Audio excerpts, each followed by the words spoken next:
Three cases. Three cases there. A young boy just walking in the sea. A guy fishing, cut his foot. And a woman cleaning seafood from the Gulf. Three cases in a very short space of time, all around the Gulf of Mexico. As they said, it occurs occasionally. But this is beyond what is normal by any stretch of the imagination.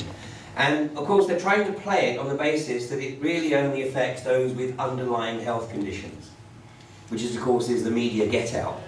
I mean, you know that locally, of course, because here in Birmingham, where you had the tragic death of a young girl who, just 2 days after having the HPV vaccination. But there wasn't a problem with the HPV vaccine because she had an undiagnosed tumour on the lung. So it's the undiagnosed health conditions, as you'll see later. This is the get out. And of course, the other get out was mentioned by the doctor, very significant. Here in the South, we are drinkers. Now, was he alluding that everybody who lives in the southeastern United States has an alcohol problem? No, I don't think so. What he was alluding to was that basically he was providing a get-out, so that if there's any other cases that arise, it's due to a weakened liver through alcohol consumption. And that's what they'll try and dismiss it as. Now, those reports never got broadcast outside of the Gulf Coast region. There's a lady in the Gulf Coast area, Anita Stewart, who has got a group together and they are monitoring the news from around the Gulf Coast region and trying to make sure that the news is at least put onto the web so that people can access it. Unfortunately, Anita's network is increasing at a phenomenal rate of knots. So, first of all, I would encourage people thinking about going to Florida anytime soon to reconsider. But not least, there's another reason as well, because I think that when the people in Florida start to realise the magnitude of what's occurring here, and I mean there are already things occurring which are not being reported. I mean there's 200,000 people in Florida that are refusing to pay their mortgage because the property market has tanked. And so basically people have come together, they realise that what's occurring is not going to be recoverable anytime soon, and they've decided that there's not enough bailiffs in Florida to evict them all. So they might as well just not pay the mortgages. Now, you're not reading anything about that, of course, because one person not paying their mortgage is a pariah. 200,000 not paying their mortgage is a movement. And they've taken the line that, basically, they'll just live rent-free or mortgage-free for however long it takes, and then with the money they've saved, they'll relocate elsewhere, if they live. But there's another reason. This stuff, we don't know the long-term effects of this stuff on people's health. We don't know what effects it's going to have on their mental health.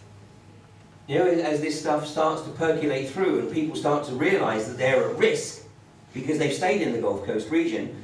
But there's a law in Florida which actually scares many other people in the US. This is a poster from Boston Airport.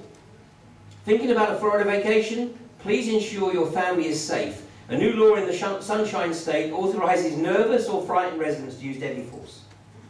Basically, Florida has a shoot first, ask questions later law, which gives the benefit of the doubt to the Florida resident.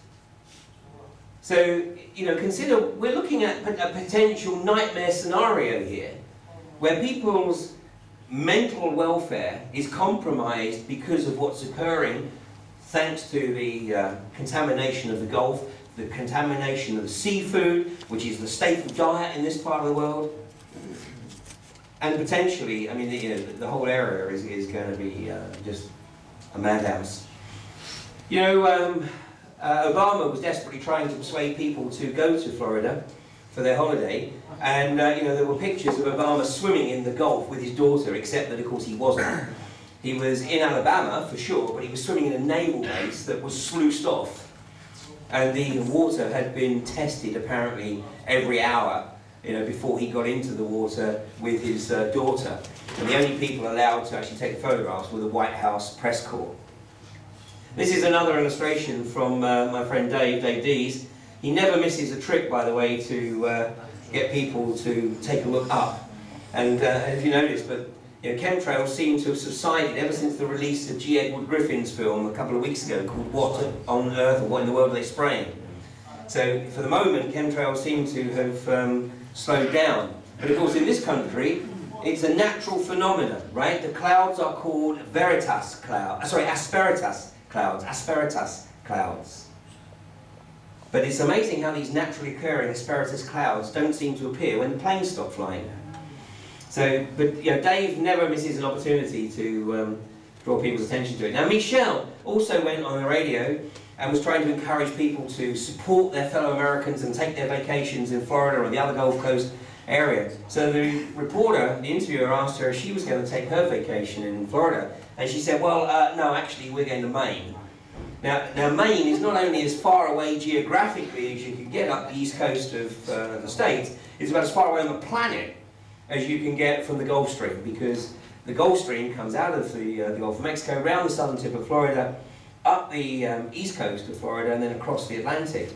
The eastern coast of Canada and the northeastern coast of the United States gets its sea currents from the Arctic, which is why you get icebergs occasionally coming down as far as New York Harbour.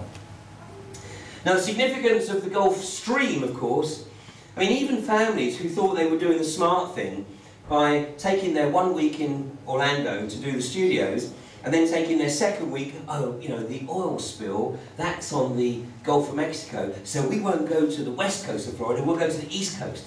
You know what? That would have been the worst thing they could have done. Because if you look at the flow of the Gulf Stream is actually quite a long way offshore, off of the west coast of Florida, but once it comes around the southern tip of Florida, and it comes up on the Atlantic side, it hugs the southeastern Florida coast. Before it starts to move out to sea, it goes up to the Carolina bumps, and then it starts to hack its way across the Atlantic, across to northern Europe. So potentially, what's occurring right now is a massively dispersed subsurface slick, which has created a dead zone in the Gulf, so that all marine life below this slick is dying, because it's not getting any natural sunlight through to it. Just go Google dead fish. I mean, actually you'll find that the phenomena is planetary wide. But you know, if you Google dead fish Gulf of Mexico, you'll find that it is horrendous in that area. So this subsurface slick is snaking its way out of the Gulf of Mexico and then working its way up the east coast of Florida and starting to make its way across the Atlantic. There's been some supposition that by certain oceanographers, particularly in Florida and in Italy, they're saying that the Gulf Stream is stalling because of the enhanced viscosity within the stream. Now, if that is true, and I don't know for a moment that it is, if that is true, then we're in for one hell of a winter and an atrocious summer. And now Russia has announced that it's not exporting any grain either this year or next, and they are also buying up all the polytunnels they can get hold of. Now Russia is a very astute nation, you know, so maybe they're taking the precautions that we actually start to think about, but no, we've got to keep it out of the mainstream media. We've got to keep everybody thinking that everything is hunky-dory.